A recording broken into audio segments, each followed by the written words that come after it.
Yeah, so any questions, because I could go on and, all right.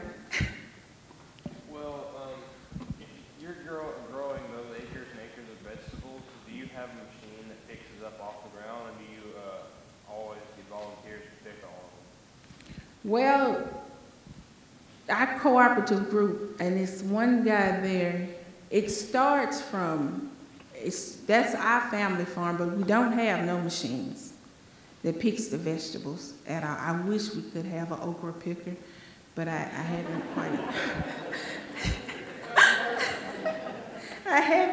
I haven't seen that, but no, we don't. But our cooperative, we have a farmer in there, and he is, Mr. Penn might get me now, because he's 69, and he has 2 acres. And he purchased these 2 acres 10 years ago. And on those 2 acres, he brings in right at $4,500 to $5,000 a month off 2 acres in our cooperative. So and he does that by hand. His 2 acres is totally, I mean, everything he does is by hand. I mean, even he still he used a mule and a little plow. He don't have any equipment, but this is just something that he does. So it's no mechanical. Yes. He's growing herbs, arugula, basil. He has some basil trees, but he also does okra, he does squash, but he does the crookneck squash, the yellow squash. And then with the okra, he'll do the maroon, the red burgundy okra, and he do the green okra, and then he does, he has a couple of, oh my goodness, what is the name of those? Fig trees, and then, which is, he found, within these 2 acres, because this was grown up, I'm talking about, but he was able to find a fig tree in there, a mayhawk bush, so all this stuff is growing, and so we was able to, find markets for it, and we are a big vendor of the Crescent City Farmers Market in Louisiana, in New Orleans, which my dad is one of the founders of that market, so it just grows. We have, it's right at 30 members now. 30. That's how they work. It does. We share the cost of that. We share the cost of the,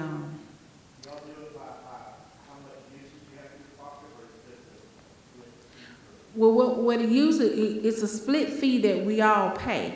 But every year, just say, well, I'm gonna say every 2 years, some company always up their insurance a little bit more. So it's not just, usually it's be $500,000, then 1.2 million.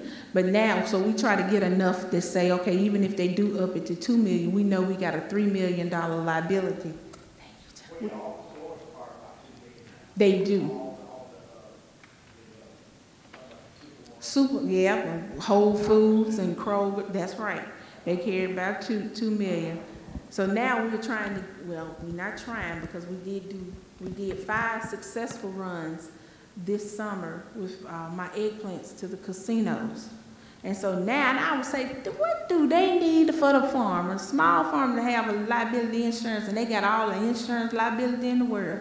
The casino does, which I didn't know that, but learning it, they already have a liability insurance on the produce that you bringing in there. And that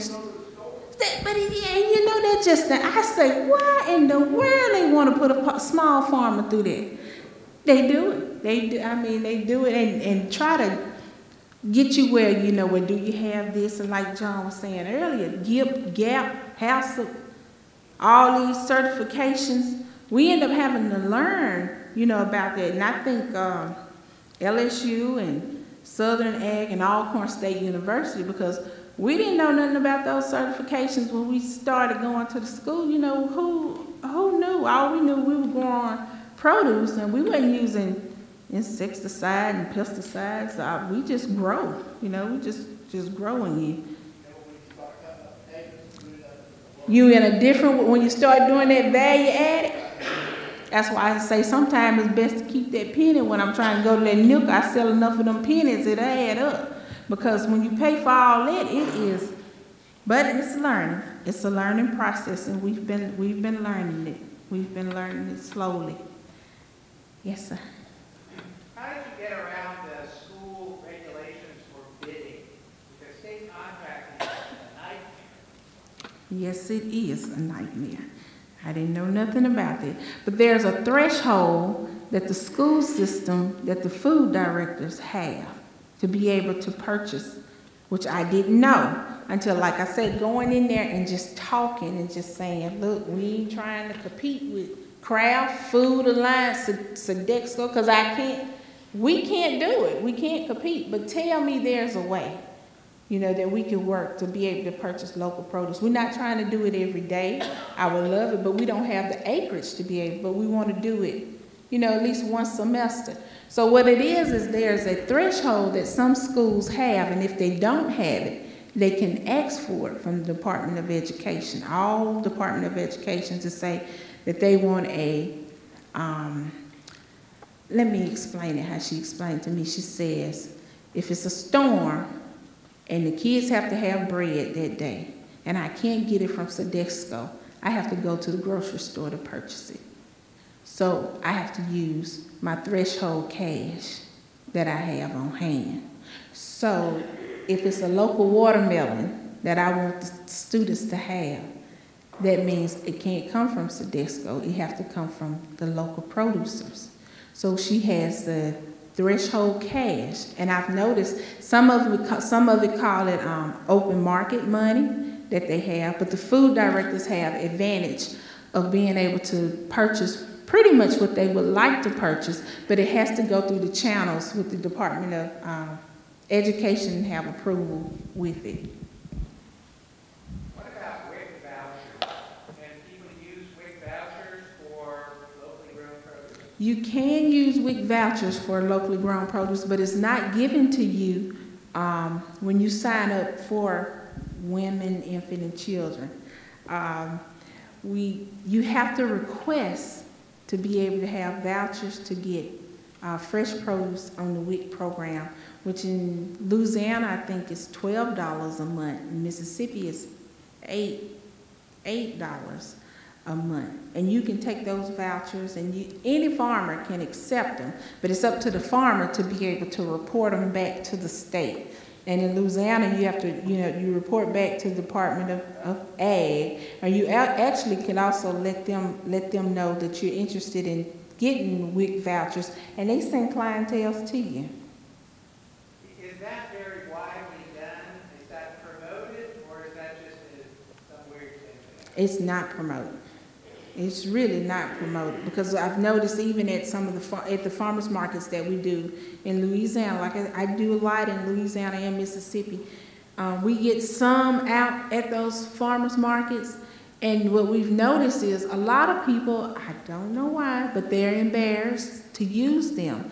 So we noticed at the Crescent City Farmers Market and the market in Lower Ninth Ward, and I'm not sure about the one that they had here, but you can take the voucher and you turn it in at the head table, and they give you some wooden tokens, some wooden coins. And so don't nobody know what you're using or what you're shopping with. And we just accept them, and then you turn them in at the end of the day for the voucher that they was turned in. So, but it's not pushed. It's not pushed at all to be able to get those. They actually do that in Natchitoches, and I believe they even encourage it by doubling your money amount. Oh. In Natchitoches, that is. In that, so that's good. See, because it's a small amount that the state give you. So that's a good way to do it. If it's in, if you turn in $10 in the market, they probably double it to $20. That's in Natchitoches Parish. So you see, it's not. A lot of people just don't use. A lot of them don't even ask, but they don't know about it. I don't think they know about it neither. Okay. You're not promoting, per se, organic, are you? Are any of these crops grown organically? I can't say that they're grown organically because I'm not certified organic, but I can say that we don't use insecticide and pesticides, if that count. One of our farmers, he uses the cayenne pepper and water technique, and I mean, you can smell it in there, and you know it's gonna knock everything out that have legs walking, including myself, out there. But it works. It works. We use that and then honey and turmeric and all these natural things. I be trying to write them down, but we can't say that we're organic certified. No, sir. This Dr. Yeah, you said, I think, that you donated product to the schools? Yes. Okay.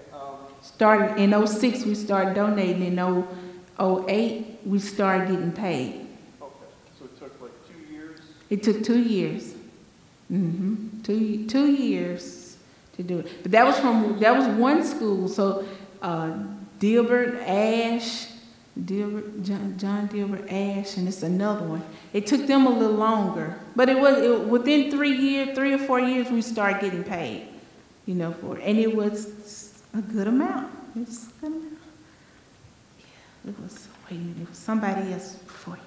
Yeah. I heard you say you had a farmer, one of your farmers was 69 and goes on 2 acres. Yes. So what's I think you said there's, John said there's like 3 dozen or so folks in your cooperative. What's the age range and experience range of your farmers? The age range right now, MJ, how old? 29?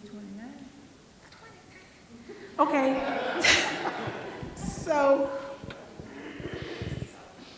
So it starts at 29. That's the youngest in there. But when he come in there, it seemed like he was younger. I didn't know he was that old. But 29, and the oldest member is 84. And the acreage, like the young farmer that we have, MJ, his name is MJ, he doesn't own any land, but the cooperative owns about 20 acres.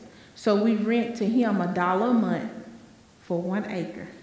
So he pays $1 for 1 acre, and he grows on that till he's able to acquire some land himself. And not do we just tell him to acquire, but we also be on the lookout for land that's for sale.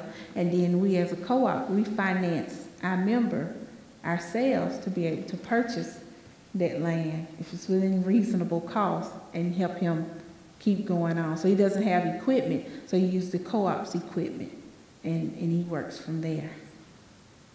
Oh, right. Yeah.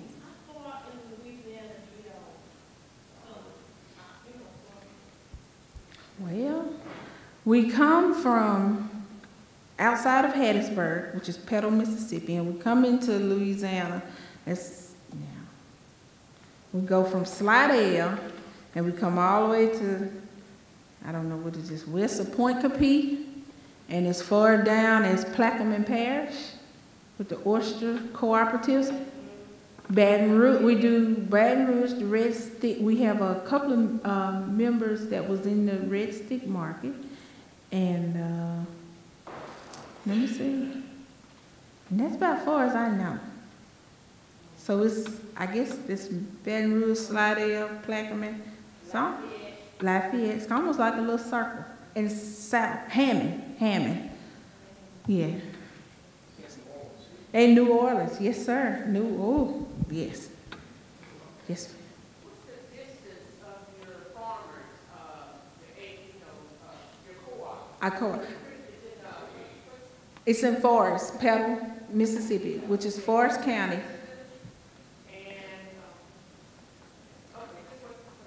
Okay, so one of the requirements to be a member of the cooperative, you have to stay within 7 counties that's in Mississippi. And so we've had a couple of guys from Louisiana saying, well, we want to be a part of the co-op, but we want to be, so that's something that we have to look at. We haven't accepted a member, I don't guess since 1990.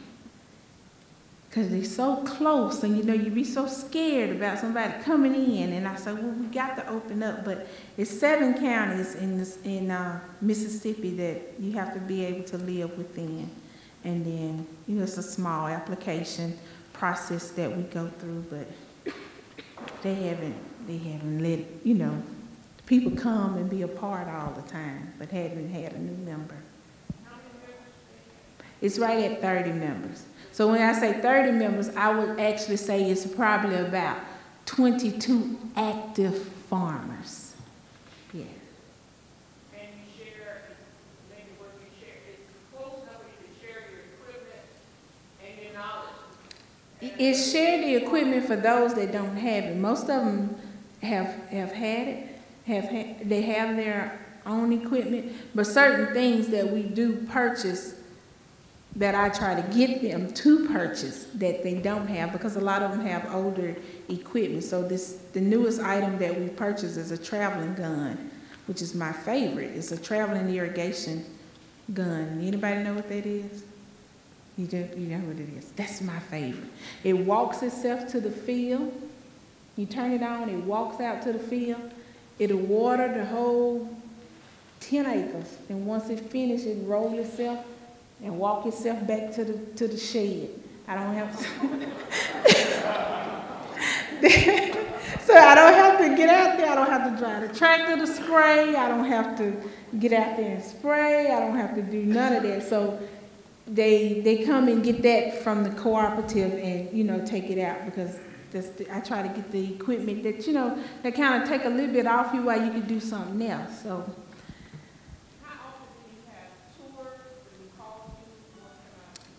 Well, you actually don't have any tours. People just come. So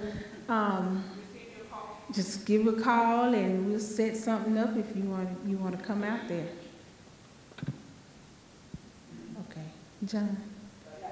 I have a question for folks, especially who aren't farmers and maybe aren't up there in farming, but for folks who, in your experience too, how have just students and teachers and really just local food advocates help you, as farmers, help you get your products into schools? Okay. And especially what we all do, give maybe some examples of how you work with the community to make that happen. Okay. Well, with the sayings, trying to think of one of the communities, or just the example altogether is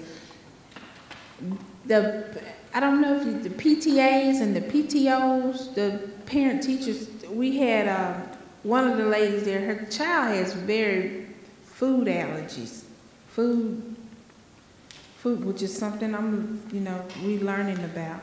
And we was at the farmer's market and she came to us and she's always buying kale. Kale, because that's all the little girl could eat. And so she asked if we could bring it to the school, and I was like, now your school is, that food director, let me tell you, some of them ladies and guys are rough. I'm talking about, no, we don't want it. The kale coming from California and Mexico is just fine, because you ain't finna do nothing but put more work on my plate, to be able to get it local. And I'm saying, well, this is a request that that was gave to our farmers, which farmers don't want to do that anyway, so they send me up in there. And ladies, when them personalities get to clash and you be, wait 1 minute, wait a minute, we trying to do something better. But the community itself, we end up talking to the PTA, and then this lady asked for us to come to the church and explain, what is it that we grow and how the kids would like it in the school, and being able to take that on to the school. And the parents got together. Well, I guess we went to the church. She invited us to the church. Then the parents got together in the PTA, and then they went back to the school, and then they were saying, this is what we want. And if we don't get it, then we're taking our child out of here. So some type of little things that you had to use, but we used the community to be able to get that one item in the school for her. So like I said, that communication and word of mouth, it's the best thing that's going, especially if it's something that you want. It's not going to be easy just saying, well, of course we want all schools to have fresh produce because of this big movement on produce, but you have to really want it, because it's not the easiest thing. It's not the easiest thing to do. Yes. First Lady is promoting healthy eating, school gardens, community gardens. Have you had any communication in contact with our program? We have. We have. Yes, we have. She had the program that she has, Let's Move, it was be able to put a salad bar in every school that applied. Mississippi has 82 counties, and it's over 4,000 school systems that they have. We had one application to go in from the state of Mississippi to the Let's Move program to get a salad bar. One application. And this was a salad bar that Miss Obama was doing. You put it in the school, from what I understood, because I ended up having to go back saying, now, if the school district can get a free salad bar, and then she's going to put up so much money to pay for the produce to be put on the bar, it seemed like, everybody would be putting in for that. So when I looked it up, we worked with with USM, Professor Landry, a nutrition, she's over the nutrition department at USM in Hattiesburg. One school district, which is, what is it, Tupelo, up there with Sunny, Tupelo. But it was just one school district that applied for it. So that, it's a good program, but being able to do the paperwork, it's not mandatory for, the school directors or anybody to do as far as with the schools. And so it kind of dampers up, but we push it, but it's nothing that we could do to make them do it. Because by having that fresh salad bar in there with the program that she was pushing, they also was pushing for local produce to be on the bar. So that was an opportunity for farmers to be able to put their produce on the salad bar without having to go through all the what is it called? The bidding process. That was another way that we was able to be able to go through it. But did nobody apply for it? Mm-hmm. Yeah, maybe one or two more questions. Okay. Well, you talk about your cooperatives, and your cooperative was 22 people. And I understand, it's probably too small, there's too few people, it's going to be ineffective. If it's too large, it's going to be unmanageable. Is there some optimal number of participants? For a cooperative?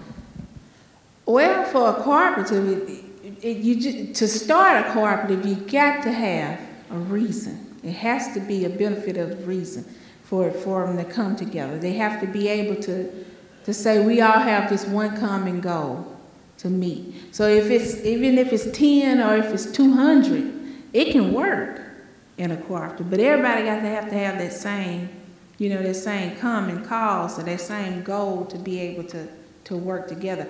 Our cooperative, not just ours, I am a part of the Federation of Southern Cooperative, which is a head organization. And our local organization is Mississippi Association of Cooperative, which we have 24 cooperatives in the state of Mississippi housed under that. And they range from about 10 members all the way up to what the South Rankin have, about 75 members in theirs. So it's able to work. It's just the proper training and techniques that you have to make it sustain. We work with a cooperative. Like I said, this one that's starting up in Point Capee Parish, it's just 5 of them. It's 5 guys in there, and then it dropped to 3 guys. And so now it's back up to 10 guys. But they had to get the regulations and the rules and things right to make sure that everybody was in there for the same reason.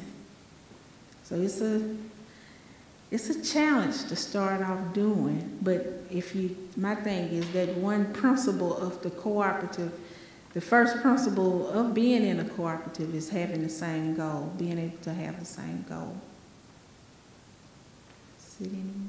Yes, ma'am.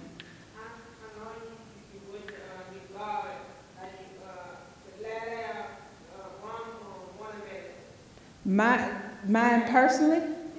Oh, well, I have me personally with forest farming. I do about 20 acres, and I do 10, usually in eggplants, and I tried some strawberries myself this season, and the mice just killed them. That's what I say, ate them up. I don't know what ate them up, but that's not for me. But eggplants and okra and probably watermelon, that's what I plan on. Yes, ma'am. So just okay. Last question. John won't bring me back.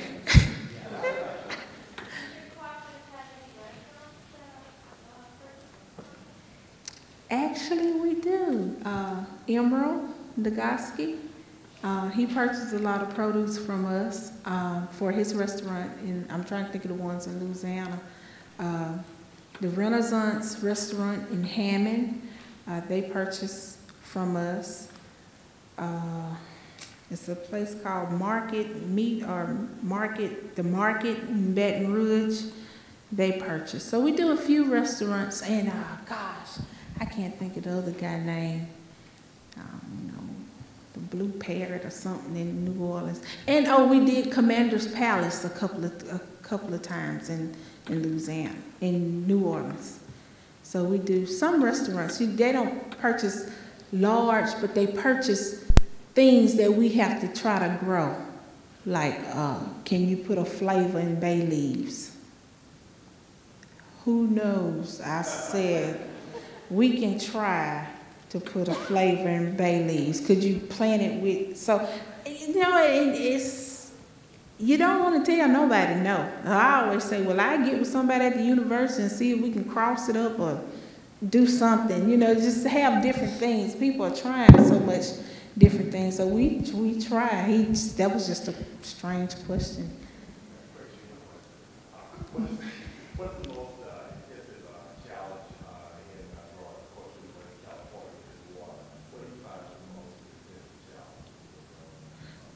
The most intensive challenge. It's not. I was gonna say labor, but that's number one to me. But no, it wouldn't be water, but it would be that's a problem, because once you start doing things mechanically, you lose so much. Even with the peas, trying to be able to harvest them with the combine, and you lose, and we're not growing thousands of acres. We own 300, but we might be only growing on 50. And so when you start harvesting with mechanical things, you start losing your produce. So the best thing you can do is use your hand. I like to use the hand anyway because I can see what bush working and what's not working. But that labor is something. And then when you want good labor, they want to be paid like an engineer and architect. I'm just, so, which is,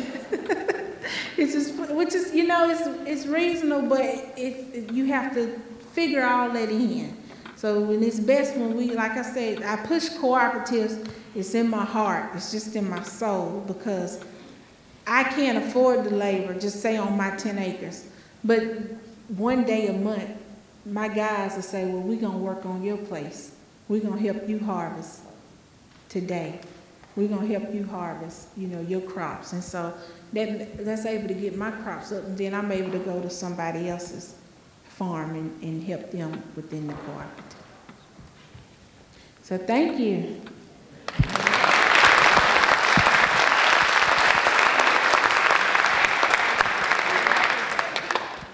Just a little while. Okay, perfect. Thank you. Yeah, and she'll, and thank you again. And I know Darnell and Maya will be around, not the whole day, but at least for the next couple hours or so, and hopefully through lunch. So you'll have more opportunities to ask her, and especially if you have some more technical questions to ask, that would be a great time too. But we really appreciate the opportunity for them to come over here and share their story and just talk about, again, how to get started.